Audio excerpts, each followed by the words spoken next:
let's just talk a little bit about how it all began. Let's take it back, because I think what makes it all the more impressive is that you did not come from a background which made it easy for you financially. Your father famously took on all these jobs to make it possible for you.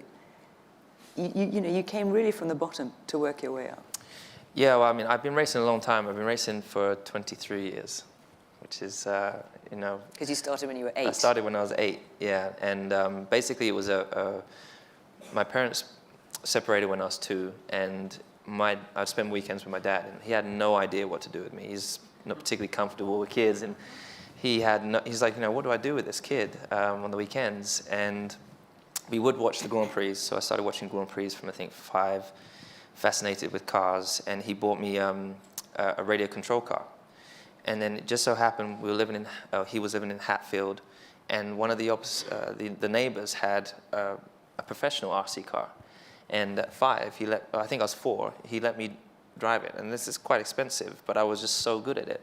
So my dad bought me one for Christmas, and there was a local club up in the countryside, not far from us, and I went and raced against. I was 4 or 5 years old, racing against people of all our age. I was the youngest there by at least 10, 12 years, and I was beating all these, and they would stand up on the rostrum because they're looking down over a track, and I'd had to have like 2 beer or 2 crates to stand up on to be able to see over the wall. And so your dad was getting the idea that you were probably pretty good at this. Yeah, because I just had such good hand-to-eye coordination, and the people were they couldn't believe at the time. And I went on Blue Peter, I think, when I was 5, racing against adults again, and which is kind of neat. And then I don't know if someone spoke to him about getting me a go-kart, but I think perhaps someone said to him, he does have such good hand-to-eye coordination, how about getting him a kart? And he bought me a go-kart from the Loot, I think it's from the Loot newspaper. It's been owned by like 5 or 6 families, and we drove it around the B&Q car park and up and down the street where we lived, and entered into a local kart track, which is Hoddesdon, called Wright House. And we entered our first 6 races as a novice, and I won my first 6 races as a novice. And of such thing, dreams are made, because if you then went on, you worked your way up, through the different sort of layers of racing, if you like, before you finally hit the heady heights of Formula One. And did you? It wasn't for us. It was just a hobby, though. But was there a plan at some? I mean, at some point, did you think? At some stage, at one point. Do you think actually I could be doing Formula One? I could be winning Formula One. Well, already at 5, I wanted to be Ayrton Senna. After watching him, I knew that's what I wanted to do. So I know it's very rare, and pretty much I don't think I know any of my friends that knew what they wanted to do at 5. It was actually either Ayrton Senna or Superman, but obviously it couldn't be Superman. So, but the crazy thing about racing is it's not like tennis or football, which are also very hard to get into. But I guess there's only 22 of us in Formula One. So it's the pinnacle of the sport. It's very hard to get there. It's very expensive. And so in my first year, I think my dad spent his life savings already. Him and my stepmom, they spent their life savings, which was 20,000, 30,000 pounds in 1992, 93, I think it was. So after that, he just had to, he had 4 jobs at one stage. He was putting up for sale signs. He was putting in vendor machines. He was doing whatever he could. And in actual fact, he was working for the British Rail, so what he ended up doing was he quit his job because he didn't have the time to prepare my kart and go racing and do the job. So, but they wanted him back, so they said, look, we need you back, but you can do this time in your own time, as long as you get it done. And he was able to do both. So the sacrifice my dad made was just incredible. I think probably parents here tonight probably pushing their kids to do something, and it's so easy to push them too much. And through your dream of wanting to do, because my dad for sure wanted to be a racing driver. I think most guys here wish they could drive. Yeah. So and then after that, we just kept going. I got signed when I was 13 to McLaren. I was the youngest at the time to get signed to a Formula One team. That's the thing that keeps coming up. When you look at your career, you was the youngest and the best throughout. I mean, as you say, there's only 22 of you. It's an incredibly intense dangerous, madly dangerous sport. I mean, when I watch you, I don't know about how you feel, but you know, you've got those, 2 hours or so on the track. The intensity of your focus must be extraordinary. I mean, how do you maintain that? I don't really know how to do it, to be honest. But I think from 5, I was able to focus on this radio control car. So I guess repetition, you know, practice.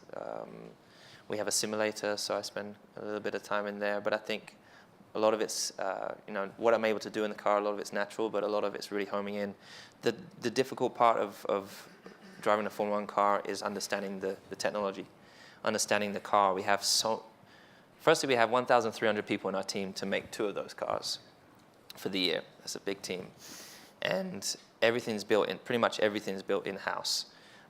Every year it's brand new stuff. It's just so high-tech. It's fascinating. For me to see the car coming together at the beginning of the year, it's like a newborn baby. It's just mind-blowing. And then through the year, it's progressing the whole time, from race to race. We've got 21 races, so every weekend it's improving a tenth or 0.2 or 0.3 of a second, which by the end of the year obviously adds up to a couple of seconds faster. But there in the car is understanding how I can communicate what I'm feeling through my body, through my butt, to these engineers who are from Oxford and Harvard, and help them mold the car, enable me to drive it to take it to another place, which is quite crazy. And how do you prepare for a race? I mean, the risk is off the scale for you, and a moment's inattention can be critical. I mean, how do you get your head around that? I think perhaps some people today see the danger, and others perhaps just see us getting in. You know, most people I meet, they don't understand why we have to be fit. I don't have to be big and bulky. Actually, I have to keep my weight quite low, because weight with the car has to be a certain weight. If I'm 1 kilo overweight through for example, a race that's 66 laps, like the last race, for example, if I was 1 kilo over through the 66 laps, I would lose 3 seconds, just from being 1 kilo heavy. Wow. So did you know that?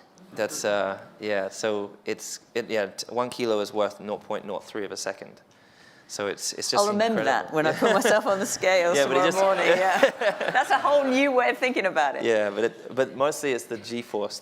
The car is like it's like a plane upside down, but because we have all these wings, basically, you know, obviously a plane has lift. I always describe it to people. You know, imagine you're driving down the road and you have your window down. You put your hand out the window, it blows your hand back. And if you put your hand down, it blows your hand down. And all our wings are like that. So the faster we go, the more force that's generated. And I think at 200 miles an hour, we have over a ton, maybe 2 tons of downforce just from the air. And so when I turn at 200 miles an hour, 150 miles an hour, the thing goes like a rocket in whatever direction I point it in.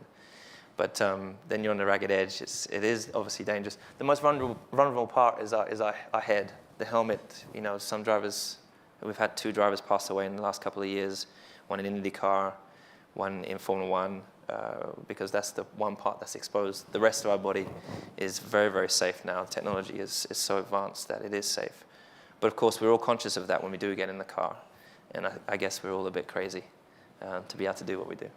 And when you finished, when you get out of the car, how do you come down from that experience? Well, from race to race is different in terms of physicality. So there's one race in Malaysia, for example, I lose 4.5 kilos in an hour and a half, hour and 45 minutes. We're just sweating it out. Yeah, and I mean that's horrible. 4 kilos lost in that time. It's hard to stand sometimes afterwards. But and then in other races, we do have a drinks tube in the car, so we generally have like half a liter. So you're trying to sip that through the race to keep yourself hydrated. I mean, a lot of the races I don't drink at all because it's extra weight, and I'm on the limit of the weight right now. So another half a kilo of liquid, I'm like, I can't afford it right now. So there's not really much to me to be able to lose, and so I don't know really where I'm going to lose it. But generally afterwards, I switch off. You just switch in and out. I don't know really.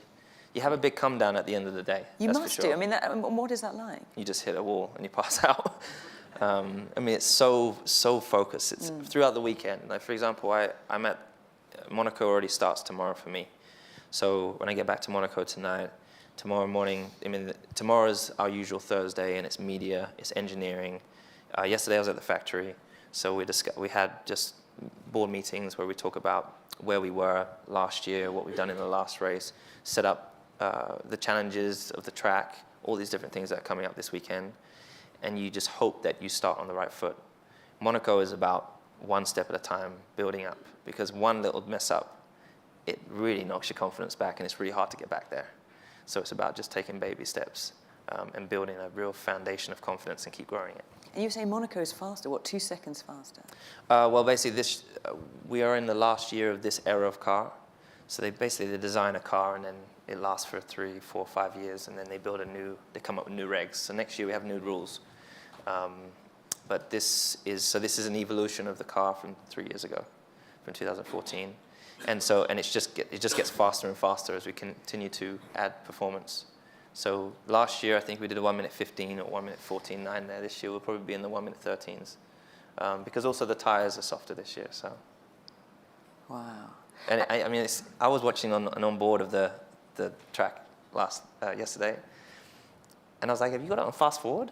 Because it was just so fast how quick we go through Monaco. It's actually, I was watching it, and it's kind of scary watching it, thinking that I'm going to be doing that this weekend. It's actually petrifying when you get on I'm crazy, so I don't really get scared, but I know I'm going onto the track this weekend, and by the time you've got to full throttle, these things are just, it's literally, I'm controlling it. I'm sitting on a rocket.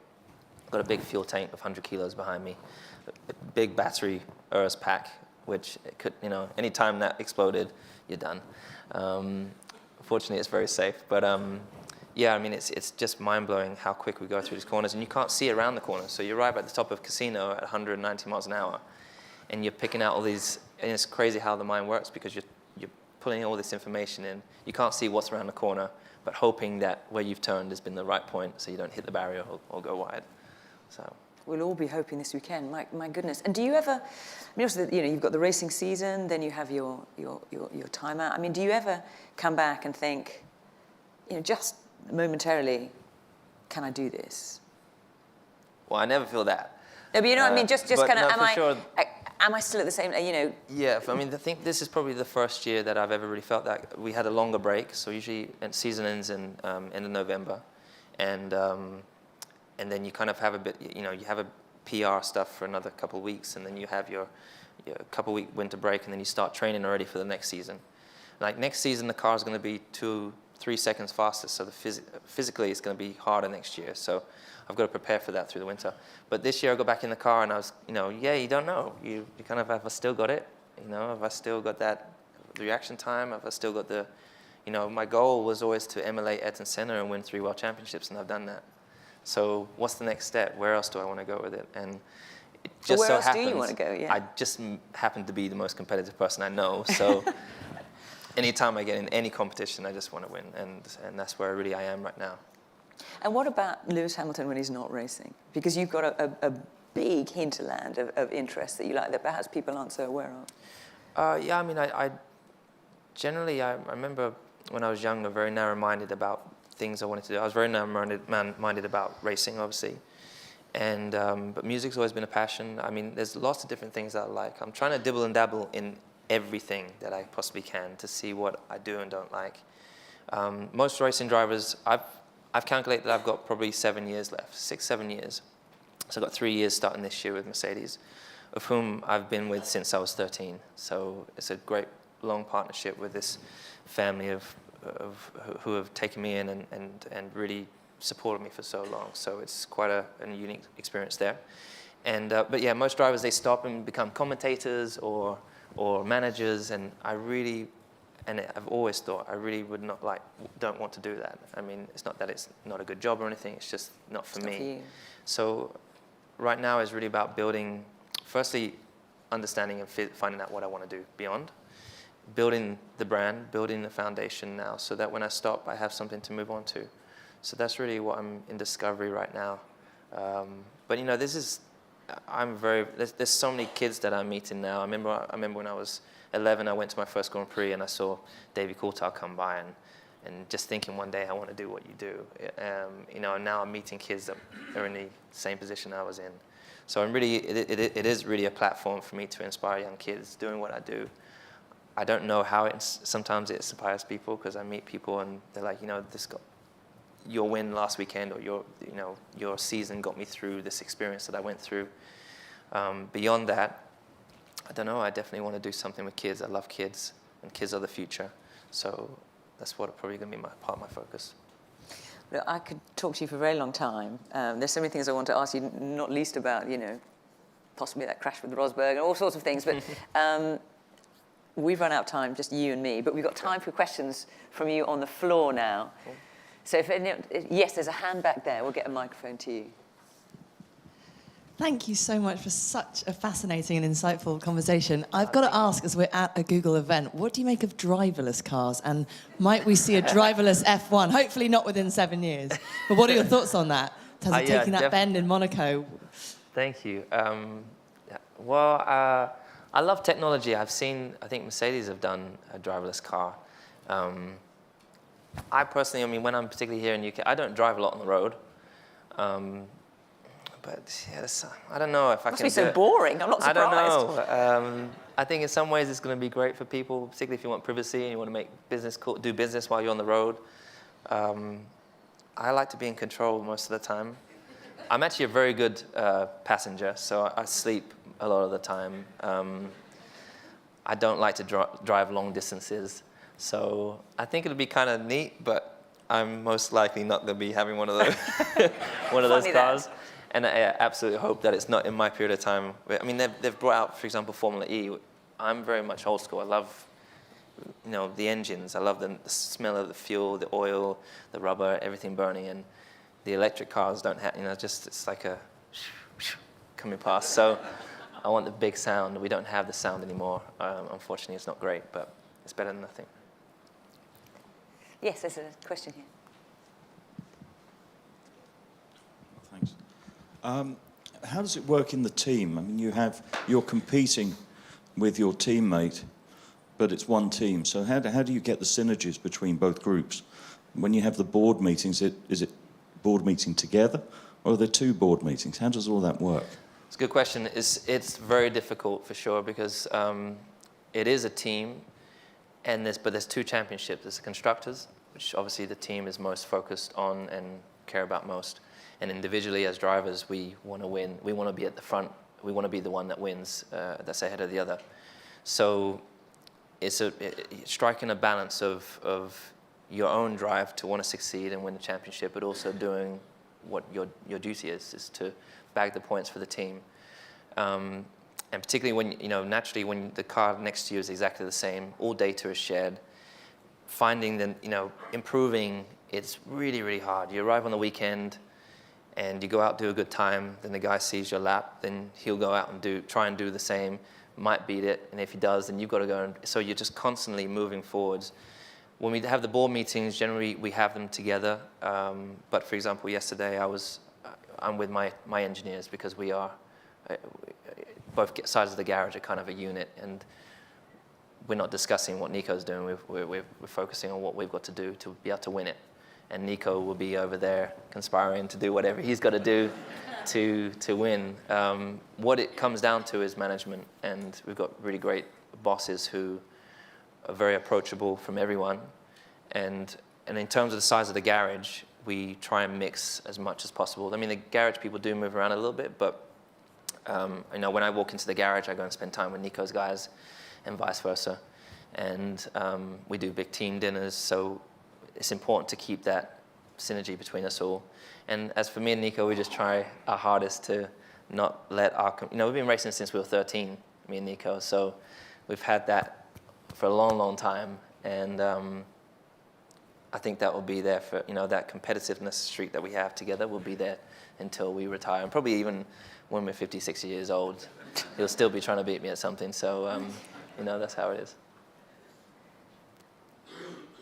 Yes, question right at the back there. Thank you. I would like to bring you back to your first World Championship, which is, for every driver, probably the most important one, because it's sort of a break the ice psychologically. And I recall it very well, because I was at the Grand Prix in Brazil. It was such a roller coaster of emotions, which I'd like to leave it from your point of view. And how was that roller coaster ride for you? Yeah, well, it was terrible. It was a nightmare. It was honestly, of course, wanting to be in Formula One, got there on the scene. When you're building up to Formula One, you're obviously preparing to race, but you're not prepared for what comes along with being a Formula One driver. The pressure of such a big team, sponsors, media, sitting on stage talking. You're not prepared for that. You're not put through a school or through other interviews for it. So you arrive in the deep end without being able to swim. And I mean, I made a lot of mistakes. I got into, obviously I was quick on track. That was the easy part. It was everything outside. But lost the first year in 2007 by 1 point, which was depending on how serious you take your job, it was emotionally traumatizing the first year. Came back the next year somehow, came through that experience. And then in that last race, I had to finish 5th. I started 3rd, I think it was. And I was 4th, 5th. And then with probably like 7 laps to go or something, I was down in 6th. And the guy that was ahead of me was Sebastian Vettel. And there was, if I had to do, I couldn't do anything even to save my mother's life. If my mum was over there on the edge of the cliff, I had to pass him in order to do it. I couldn't get past him. I couldn't get past this guy. And for those laps, I just wasn't giving up, but I could see that dream fading away. And then the last lap, some guy was on slick tires, I was on wets. He was stumbling. There's quite a few of them were stumbling. I was overtaking cars here and there. I had no idea where I was. I thought they were back markers. The guy came across the line and thought for a second, was world champion. And then I came across the line 17 seconds later. And I crossed the line and I thought I'd lost the world championship. So my heart sunk. I was distraught. And then, I don't know why it took so long, but like 12, 13 seconds later, they told me I was world champion. And I didn't know what the hell was going on. And I think just at the time, after that big whirlwind of media, back at the factory, there was so much attention. I was only 23, so I just don't feel don't forget, growing up, instead of hanging out with friends on the weekends and, doing normal kids' social life stuff, I was racing. I was with adults. So I missed that a lot, that maturity growing up stage. And I don't feel I was mature enough to really be able to embrace the whole experience and enjoy it. So I tell you, it was not a great, whilst it's amazing that I won the championship, it just wasn't able to enjoy it, and rolled into the second year, the year after that, for example. But the last 2 championships have really, I guess, coming of an age, been able to really absorb it and enjoy the moment, because so much work has gone in from my family. So, I don't take it for granted, the opportunity that I have, for one. There are so many people that would cut their leg off to be in my seat and do what I do. So I make sure that I maximize every time I get in the car. I'm representing my family every time I get in that car. And so there's nothing, there's no time for second place. Of course, those experiences when you have those lows, like losing the world championship, only make you stronger when you do, or realize these heights and lows. Obviously, once you've had the low, you appreciate the highs even more. So. And so, presumably, particularly frustrating for you this season. I mean, it's early days, yeah, but it's a killer season. It's terrible. Obviously, I had a couple of amazing years, the last 2. I would say this is, luckily through the experience of the 10 years of racing, you kind of, you have the ups and downs, and I definitely think these past 5 races have been massively testing for myself, for my mechanics, for my engineers. I think each time I see it as a challenge to rise. I see it as a challenge to, I'm going to be facing the media right now, but I feel terrible. I'm angry that I lost the race or something like that. But it's a moment for me the kids that are watching, to me to say the right things. It's a moment for me to lift my guys up who are probably feeling just as much as me, or back at the factory who work non-stop to build my car. So there's so much going on, and I feel like often when I do it right, I feel I come out of it so much stronger. And so I do feel this is just trials and tribulations. This is a period of time of growth for me that whilst there's always growth, no matter, I met Nelson Mandela once when he was 90 for his 90th birthday, and he said to me that he was still learning at that time. So I have a long way to go, hopefully. We can take one final question if there's, yes, just in the middle there. Luis, you're extremely exposed to stress, media, competitors, teams, and everything. How do you prepare yourself to be so focused to handle all this massive stress? Really, it's trying to just remain focused on the job at hand and the task. My goal this weekend is to win this race. All the other stuff is all just noise, and it's just, I guess it's just through experience kind of being able to silence all of that and stay focused on what's the most important thing. So not be distracted by all the media, all the cameras. I mean, tomorrow there's so many interviews, mostly with the same people that we always have. So I've been talking to these guys for 10 years, and they're often asking the same question that they asked me 2 weeks ago. But obviously they have something more to talk about this weekend because the last race was terrible. But I think it really is just trying to, I guess, compartmentalize really that stuff put over here, put it in a box, and then keep the energy and your focus on the one thing that matters most. All that other stuff does not matter. What matters is me and this team, how we're going to get from Friday or Thursday this week, for example, to Sunday, standing on the top of that podium. And it's sleep, it's what I eat, it's what I spend my time doing, making sure I get to bed early, all these different things that add up to it. And sometimes you do it all perfect and it doesn't go well, but that's life. And you just hope that in doing all the right things, but it's also trying to find a balance. You need to enjoy life as well.